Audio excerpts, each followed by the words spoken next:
Bom, Júlio, falando um pouco mais do Guarani, agora já sabe que não poderá contar com o Regis, foi para o Curitiba, Andrigo difícil, muito difícil, está com um probleminha lá na documentação, mas deve liberar, vai para a Coreia do Sul. Então está faltando essa peça para que o Guarani possa, então, partir definitivamente para a montagem do time que vai para o Campeonato Paulista.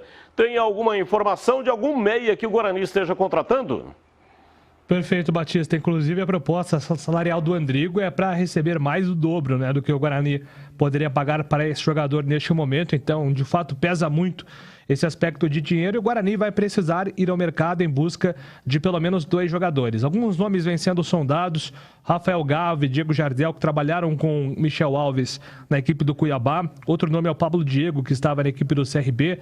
Então, o Guarani começa a vasculhar o mercado a partir desse momento, atrás de jogadores para fortalecer o sistema ofensivo, lembrando que mais 2 jogadores serão oficializados nos próximos dias. O Lucas Venuto, que estava no Santos, rescindiu com o Santos, e também o Iago da Silva, jogador que pertence ao Atlético Paranaense, também trabalhou com o Michel Alves. E fica a grande expectativa agora para que o Guarani não perca mais jogadores.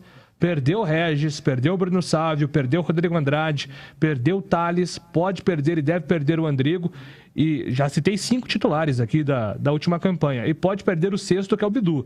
O Bidu voltou a estar na pauta do Santos. Informação trazida nessa sexta-feira. O Santos quer o Bidu. O Bidu ainda não se reapresentou ao Guarani. Foi uma notícia que pegou o Guarani desprevenido. O jogador não tinha a liberação e autorização para não se reapresentar. Então, vira uma nova novela. Saímos da novela Regis e agora entramos na novela Bidu. Se ele fica ou não fica no Guarani, tem contrato até 2023, multa rescisória para o mercado nacional de 10 milhões de reais, Batistão. Olha, Greg, pegou muito mal esse negócio do Bidu, porque o Bidu saiu justamente no momento em que todos os jogadores saíram de férias no final da Série B, lá naquele jogo, depois do jogo contra o Botafogo, no último dia do mês de novembro. Então, ele, a menos que tenha negociado com a direção do clube um período maior de férias... Difícil. Acho muito difícil, né? A direção do clube não faria isso. É um privilégio que só, num caso extremo, perder o avião, estar fora do país, dificuldade para voltar, ou então um caso de doença na família, alguma coisa assim. Se não tiver nada parecido com isso, não há nenhum sentido dar esse privilégio, por melhor que o lateral seja. Esteve na seleção da Série B, lateral esquerdo, em 2021. Mas aí não pega bem. E aí indica uma única situação. Alguma negociação em andamento. O Júlio falou a respeito do Santos, tem também o mercado internacional, seria no caso os Estados Unidos. E talvez o Bidu tenha recebido um pedido do empresário dele: olha, tem uma negociação em andamento, aí não se reapresenta. O Guarani tem 60% dos direitos econômicos do jogador e 100% dos direitos federativos. Os outros 40% pertencem ao braço esportivo da Magno. Então, talvez o Bidu tenha recebido esta orientação para não se apresentar porque tem um negócio em andamento. Tá errado o Bidu, tá errado os empresários. O cara é funcionário do clube, pô. Ô, Júlio, até quando é o contrato do Bidu? Até março de 2023. Então ele tem que cumprir o contrato, ele tem que cumprir a programação. Falta de profissionalismo. Ah, mas ô Gleg, mas o Bidu está sendo negociado. Não me interessa. Ele tem contrato com o Guarani. Ele é funcionário do clube. Se o Guarani atrasar alguma coisa, ele não vai cobrar do Guarani? Então ele tem que se apresentar. Um dia, eu concordo com você, Batista. Um dia ou outro, perdi o avião, não deu certo, viu? Furou o pneu na estrada, mas amanhã eu tô aí. Ok, beleza. Mas nós estamos na sexta-feira, pô. E a apresentação foi segunda. Cadê o Bidu? Isso aí, pra mim, Batista, é falta de respeito com os companheiros, falta de respeito com a comissão técnica, com a diretoria. Se o Bidu tá começando agora futebol, Bidu, calma, viu, amigão? Calma. Bom jogador, tem um baita de um talento, uma promessa do futebol campineiro, mas tem que ser com calma, amigão. Se apresenta. Eu citei agora há pouco na Rádio Bandeirantes a minha história. Eu recebi uma ligação do Corinthians em dezembro, eu estava de férias.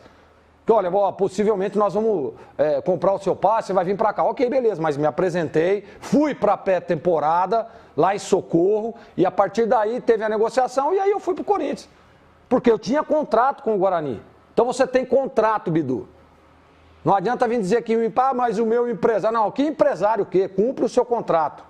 Porque se amanhã ou depois o Guarani te atrasar alguma coisa ou fizer alguma coisa que está no contrato e não foi cumprido, você vai cobrar o Guarani. Então você tem que ser cobrado, porque você tinha que estar lá na apresentação lá, na minha opinião, Batista, falta de profissionalismo.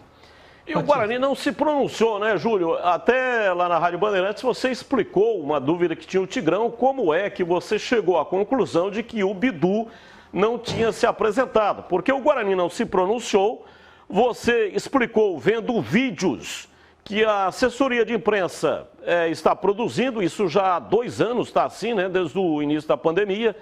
Nenhum repórter cinematográfico pode comparecer nos treinos, mas a assessoria produz os vídeos e manda para as emissoras de televisão. Vendo o vídeo, não vendo lá o Bidu, você foi atrás e uma fonte te informou de que o Bidu realmente não tinha se apresentado. Essa situação se mantém hoje. O Bidu não se apresentou hoje. Exatamente, Batista, se mantém sim, né? O Guarani, ele por hábito, nessa gestão do Ricardo Moisés, ele dificilmente se manifesta sobre alguma coisa. Dificilmente. A não ser quando vire algo assim, que fuja do controle, como foi, por exemplo, aquele surto de Covid do Guarani em janeiro de 2020. Aí sim a diretoria vai lá e se manifesta. Mas, do contrário, muito raramente a diretoria vem explicar o que está acontecendo ou falar sobre alguma situação que gera um pouco mais de incômodo, né? Então, eu me recorri às minhas fontes para garantir que essa informação do Bidu era verídica, que ele não tinha se representado e que ele não tinha, principalmente, a autorização para não se representar. Até porque, Batistão, e aí é mais um jogo de lógica, né? Você está nesse negócio de futebol há muito tempo, na comunicação também. Se fosse uma fake news, se fosse uma notícia falsa, que o Bidu não teria se representado, mas teria essa autorização da diretoria do Guarani, a diretoria do Guarani rapidamente viria a público falar o seguinte, ó, o Bidu tem a nossa autorização para se representar depois, até para acalmar a torcida do Guarani.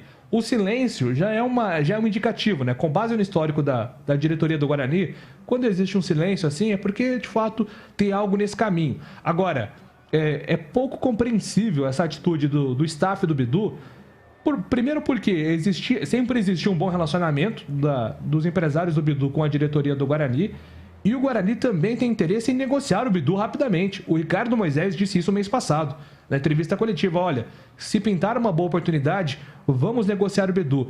E a diretoria do Guarani tem pressa em relação a isso, porque se o Guarani chegar em setembro sem proposta pelo Bidu, vai perder o jogador, porque o contrato dele vai acabar depois de 6 meses. E aí ele pode assinar pré-contrato com outro time, o Guarani perde a possibilidade de fazer dinheiro.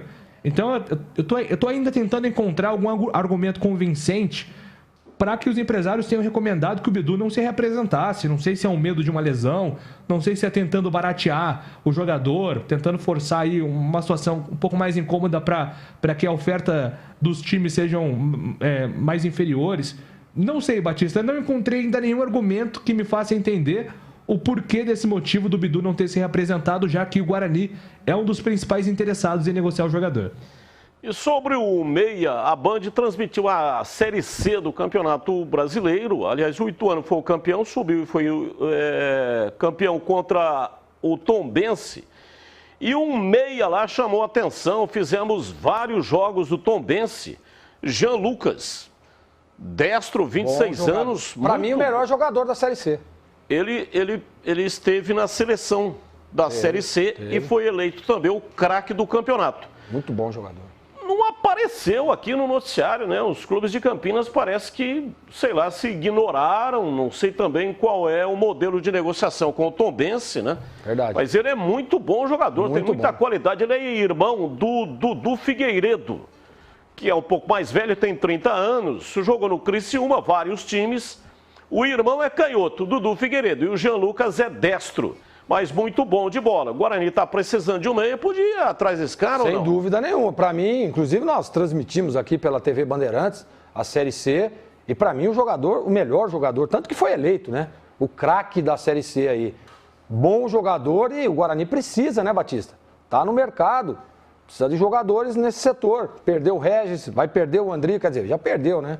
E o Guarani precisa repor essa peça. Até pelo esquema, até pela plataforma implantada pelo Daniel Paulista, pede um jogador com essas características.